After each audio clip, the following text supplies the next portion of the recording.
Bonjour à tous.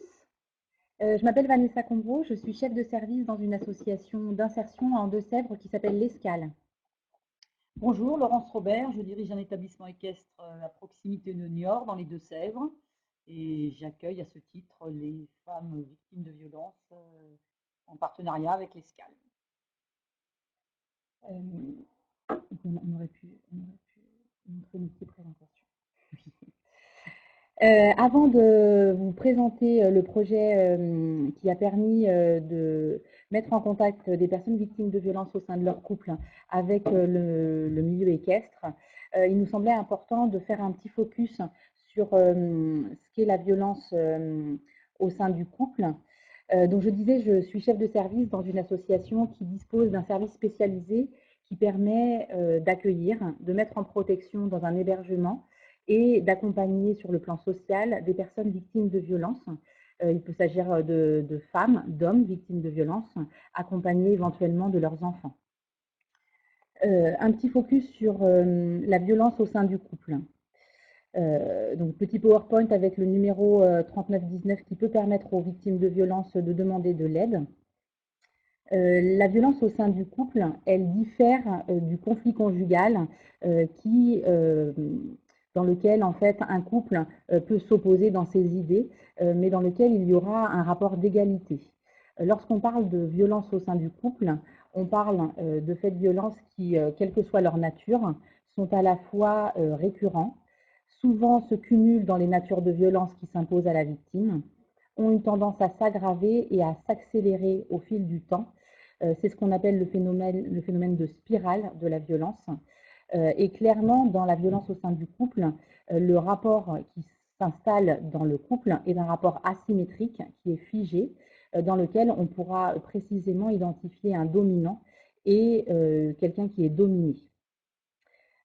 Dans ce processus de violence, euh, l'auteur prend progressivement le pouvoir sur la victime. C'est insidieux. Beaucoup de relations conjugales s'installent dans la passion, dans la fusion, dans l'amour. Et insidieusement, l'auteur va contrôler progressivement par ses propos, par ses comportements, sa victime, installer un climat de terreur et d'emprise, de tension permanente qui vont rendre très complexe l'extraction de la victime de ce phénomène-là. Évidemment, ce sont des actes qui sont interdits et punis par la loi et leurs conséquences sont désastreuses pour les victimes qui les subissent. Donc on peut vous présenter succinctement les natures de violences auxquelles peuvent être exposées les victimes. Communément, vous penserez aux violences physiques auxquelles font face les victimes. Il peut s'agir de coups, de blessures, de traumatismes imposés par l'auteur, qui conduisent parfois jusqu'au décès. Hein. On recense au premier semestre 2020 146 féminicides agis en France. Donc on est vraiment sur un décès d'une femme tous les 2 jours en France. Donc ce sont vraiment des violences qui sont importantes. Il y a également les violences sexuelles qui correspondent aux agressions sexuelles, aux viols conjugaux qui peuvent s'installer dans le couple. On parle de violences psychologiques et verbales. Il peut s'agir d'humiliation, de dénigrement, de dévalorisation de la victime. Euh, Toutes ces violences ont pour objet de créer un climat de tension dans le couple, de créer une emprise psychologique amenant la victime à intérioriser progressivement le fait qu'effectivement elle n'est pas digne d'estime, qu'elle n'est pas digne de confiance, qu'elle n'agit pas comme il le faut. Elle va chercher à éviter la tension pour éviter la crise violente en essayant de s'ajuster au plus près des exigences de l'auteur, mais évidemment, elle n'y arrivera pas. La violence arrivera et l'auteur justifiera ses actes par le comportement de la victime qui n'est pas assez suffisant ou acceptable du moins. Donc voilà, les violences psychologiques, c'est quelque chose qui est récurrent dans les victimes que nous accueillons. Peut-être vous avez moins en tête les violences matérielles auxquelles font face les victimes de violences au sein du couple. Il peut s'agir des destructions matérielles sur l'immobilier, sur le mobilier de la personne, sur des effets personnels qui n'ont pas forcément de valeur, mais auxquels la victime appartient. On parle également, nous, de violences administratives. Ce sont des violences qui se caractérisent par la rétention par l'auteur de documents administratifs qui sont essentiels à la vie de la victime. peut détenir son permis de conduire, l'empêchant ainsi peut-être de prendre la voiture, détenir un diplôme qui va empêcher de postuler à un emploi, détenir son titre de séjour, c'est important pour les personnes étrangères, et la menacer ainsi de perdre son statut en France si elle quittait le couple. Beaucoup de victimes que nous accueillons subissent des violences économiques. On entend par là la précarité dans laquelle se trouvent les victimes due à la captation des revenus par l'auteur. Beaucoup de victimes, si elles ont encore une activité salariée, n'ont pas accès à leur salaire. L'auteur a les moyens de paiement du couple et elles sont ainsi en situation de dépendance économique, ce qui rendra d'autant plus complexe leur extraction du domicile. Enfin, pour terminer sur les natures de violences qui peuvent exister, depuis quelques années, on repère et la loi maintenant prend en compte les violences numériques ou les cyberviolences. Il peut s'agir de violences qui s'exercent via les réseaux sociaux, il peut s'agir d'humiliation sur les réseaux, il peut s'agir de harcèlement, il peut s'agir également de contrôle via les réseaux sociaux et de géolocaliser la victime pour savoir en temps et en heure où elle se trouve à tout moment.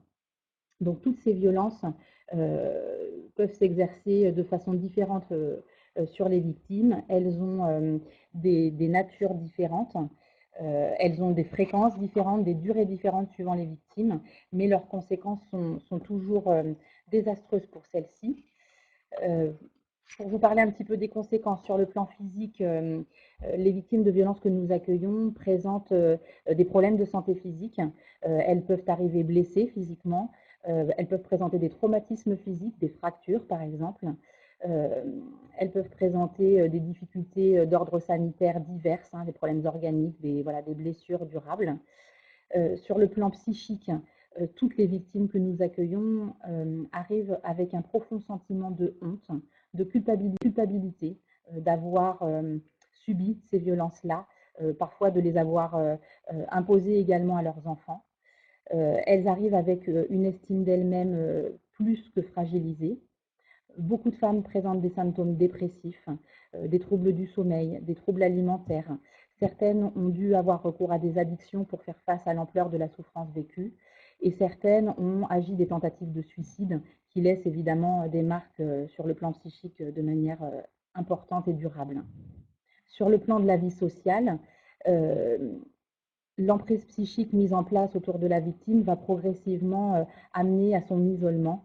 On va l'isoler de ses relations familiales, de ses relations amicales, on va dénigrer les proches, on va l'empêcher d'aller au travail, on va la convaincre qu'effectivement rester à domicile est bien plus préférable. Et donc nous accueillons des victimes qui sont très isolées et pour lesquelles il va falloir restaurer les liens sociaux autour d'elles. Un petit mot sur les enfants qui me semble vraiment très important. Il y a encore quelques années, on disait que les enfants étaient des victimes indirectes. On pouvait entendre qu'ils étaient des victimes collatérales, des témoins.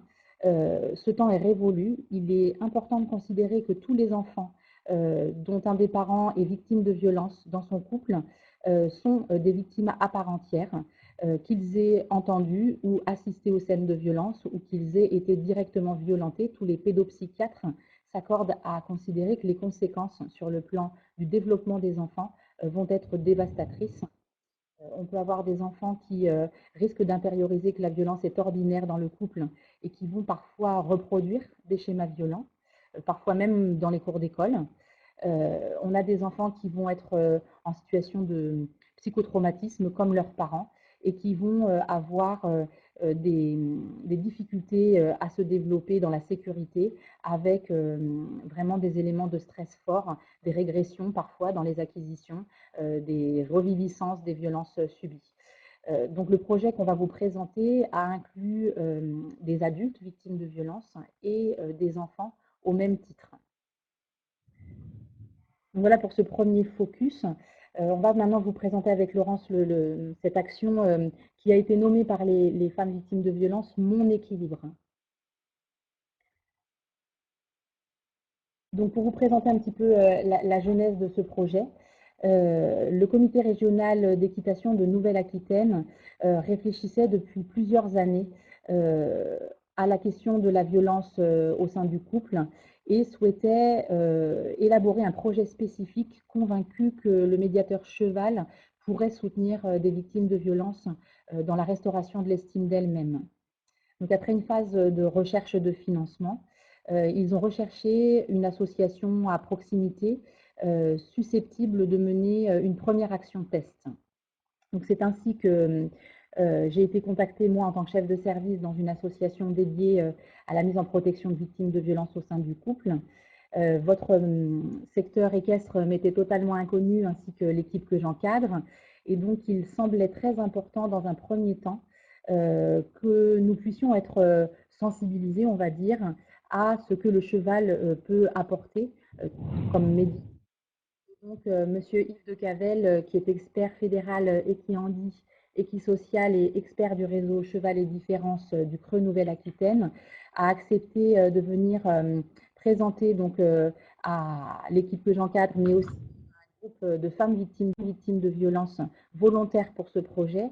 Il est venu présenter à l'appui d'un PowerPoint effectivement tout un schéma qui puisse aider à comprendre ce qu'est le cheval, ce qu'il peut apporter dans son média, on va dire, pour commencer à aider les femmes à réfléchir à ce que peut apporter. Donc ça a été la première étape. La seconde étape est une étape qui, à notre sens, a été vraiment très importante. On a parlé de ces victimes de violences qui ont été annulées dans l'estime d'elles-mêmes, qui ont parfois incorporé le fait qu'elles n'étaient peut-être pas capables, pas autonomes, pas capables d'agir des choix. Et donc, il nous semblait très important de les positionner dès l'amorce du projet comme actrices au cœur de ce projet-là, et qu'elles soient maîtres de ce qui allait se passer pour elles dans ce projet-là. Et donc, on a fait le choix de les impliquer dans l'écriture du projet. Donc, on les a réunies, on les a mises autour d'une table et on leur a présenté la méthodologie du projet et on leur a demandé d'essayer de recenser leurs besoins et de pouvoir définir des objectifs de ce projet-là, des grandes lignes directrices. Donc, vous avez les objectifs qui sont inscrits en bas du slide. Donc, ce sont leurs mots. J'ai trouvé intéressant qu'elles puissent fixer leurs objectifs. Le premier était de réussir à dépasser ses peurs et s'affirmer en faisant confiance à l'animal. Le second, être en contact avec l'animal, partager une relation pure, empreinte de douceur. Le troisième était de prendre soin du cheval.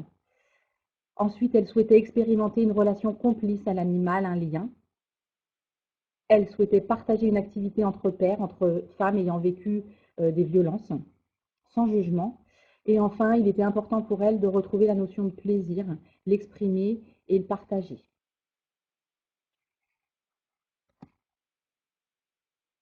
La dernière étape avant la mise en œuvre concrète du projet a été de trouver une structure partenaire de l'action, un centre équestre. Le groupe de accompagné, visité deux centres équestres différents qui sont à proximité des locaux de notre association. Ils ont visité un premier centre équestre de grande taille, plutôt un lieu de compétition. Et ils ont ensuite rencontré Laurence Robert dans son centre équestre au Relais Equinox, qui est un centre équestre à plus petite taille, plus familial, on va dire.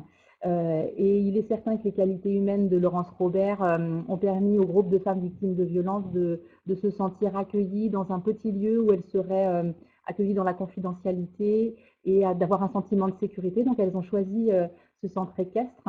Et je vais laisser Laurence vous décrire comment elle a construit ces séances. On lui avait, nous, juste donné les grandes lignes directrices du projet avec l'intention des femmes qui était de faire des séances d'abord entre adultes pour éprouver le milieu équestre, pouvoir découvrir cela, puis deux séances, après 5 séances entre adultes, 2 séances avec leurs enfants, lors duquel elles pourraient être dans la transmission à leurs enfants de ce qu'elles avaient pu découvrir et acquérir, on va dire.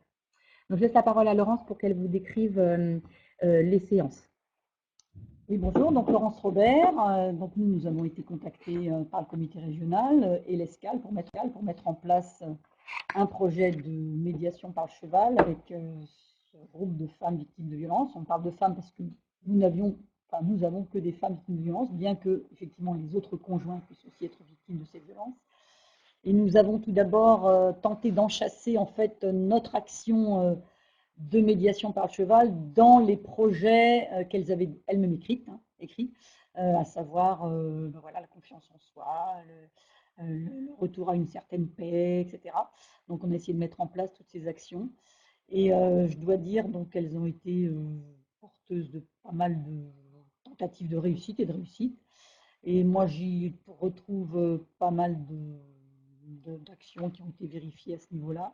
Alors notamment, j'en retiens quelques-unes hein, sur les actions qu'on a pu mener. Donc on a eu un groupe qui s'est distribué sur 5 séances, donc 5 séances avec un groupe de femmes et 2 séances avec les femmes et leurs enfants, puisqu'on souhaitait vraiment que les femmes s'approprient l'activité, l'action, et qu'elles le transmettent à leurs enfants, et afin qu'elles réussissent à retrouver leur place d'éducatrice et de protection auprès de leurs enfants, place qu'elles avaient perdue justement lors de leur passage par ces violences au sein du couple.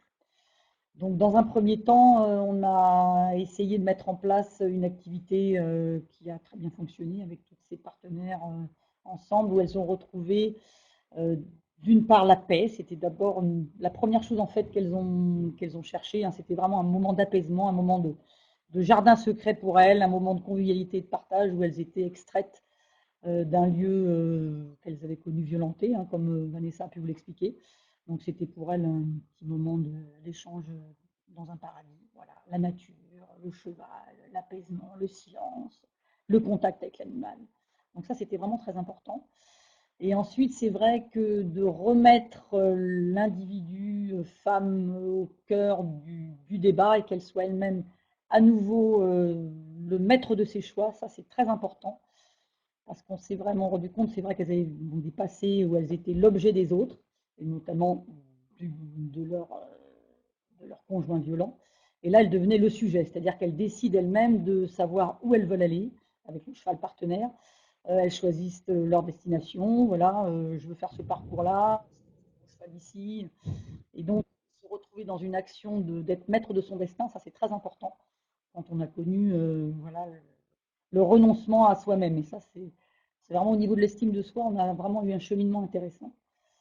Et ensuite, on s'est rendu compte de plein de choses en fait, voilà, sur notamment la mise en valeur de soi-même. On le savait déjà. Moi, je travaille beaucoup avec des publics très variés au niveau des publics handicapés, défavorisés, déficients, etc. Et c'est vrai que ne serait-ce que de monter à cheval, c'est déjà d'arriver à avoir une certaine hauteur, un certain point de vue. Et du coup, quand on monte à cheval, et ben, on est aussi au-dessus des autres. Et ça, pour une fois, ces femmes victimes de violences, qui sont d'abord des victimes, donc qui sont des êtres qui ont vécu cette domination par l'autre, et ben soudain, c'est elles qui sont au-dessus des autres. Et ça, c'est quand même important de se retrouver en balade, en extérieur, en sortie à cheval, et de soudain se sentir au-dessus des autres. Et ça, j'en ai beaucoup qui m'ont parlé de cette posture. Et c'était intéressant. Et après, il y a eu l'échange avec les enfants, qui a été aussi un très beau moment. L'alchimie a bien fonctionné. Alors, on a tenté avec 5 séances de transmettre suffisamment d'acquis au niveau de la maîtrise de l'animal pour qu'elles puissent elles-mêmes le transmettre à leurs enfants et qu'elles puissent le guider dans les choix de l'enfant. C'est-à-dire qu'elles sachent suffisamment savoir que en écartant l'arène droite, ça va à droite, donner des coups de talon, ça fait avancer, se pencher pour attraper le drapeau, poser la balle sur le cône. Et du coup, les enfants se sont retrouvés sous la protection des mamans, voilà, qui dirigeaient l'opération. Et ça a été intéressant au niveau pédagogique et surtout éducatif au sein de la famille, quoi. Enfin voilà, on a reconduit cette action là cette année avec d'autres groupes de femmes. On poursuit notre activité en ce sens. Peut-être pour compléter sur l'évaluation, donc on avait 3 séances préalables vraiment à l'avenue au centre équestre, les séances d'équis et après on a proposé un temps d'évaluation quelques semaines à la fin de l'action aux participantes. Elles ont fait le choix d'évaluer par des petits écrits qu'elles ont faits et qu'on vous soumet. Donc vous avez sur le slide les paroles des femmes que je me propose de lire. Sur le cheval, en se promenant, j'ai eu le ressenti que tout est possible. Si on veut se battre, rien n'est impossible. Tout est réalisable si on se bat pour. Une autre femme disait j'ai eu du mal à prendre du temps pour moi, j'étais perdue dans mes pensées. C'est le cheval qui m'a obligée à me concentrer.